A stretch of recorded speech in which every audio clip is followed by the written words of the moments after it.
ሰላም ፋሚሊ እንዴት ናችሁ? አማን ነው። ከኢትዮጵያ ወደ ዱባይ ለመምጣት ያሰባችሁ ልጆች አረጋጉታው። ቀድማችሁ ገንዘባችሁን እየሰጣችሁ እንዳትበሉ አረጋጉት። ምክንያቱም አሁን ከኢትዮጵያ የፖሊስ ከወንጀል ነፃ ክሊራንስ ከሌላችሁ እዚህ ኢማራት ዩኤኢ ኤርፖርት ላይ አታልፉ፣ ትመለሳላችሁ ወደ ሀገር ቤት። ከዛ በኋላ እናንተ ብዙ ወጪ አውጥታችኋል፣ ገንዘባችሁን ከፍላችኋል፣ ትበላላችሁ። ከዛ በኋላ የሚመልስላችሁ የትኛውም ደላላ የለም፣ ማንም አይመልስላችሁ። አሁን ደግሞ እዚህም ቀድማችሁ ያኛውን የፖሊስ ክሊራንሱን ካላካችሁ ለነገሩ ቪዛ መውጣት ተከልክሏል። ቪዛ አይወጣም።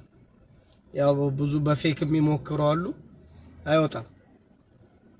ስለዚህ ከፖሊስ ክሊራንስ ካላገኛችሁ እዚህ ቪዛ ስለማይወጣላችሁ ኢትዮጵያ ደግሞ ሄዳችሁ የፖሊስ ክሊራንስን ለማግኘት ደግሞ ቪዛችሁን አሳዩ እየተባለ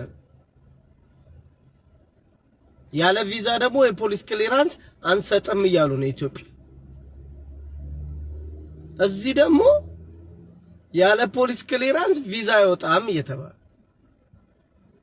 ስለዚህ ይሄ ነገር ስምምነት ካላገኘ ዝም ብላችሁ ነው ለደላላ ገንዘባችሁ የምትበሉት። አቁሙ።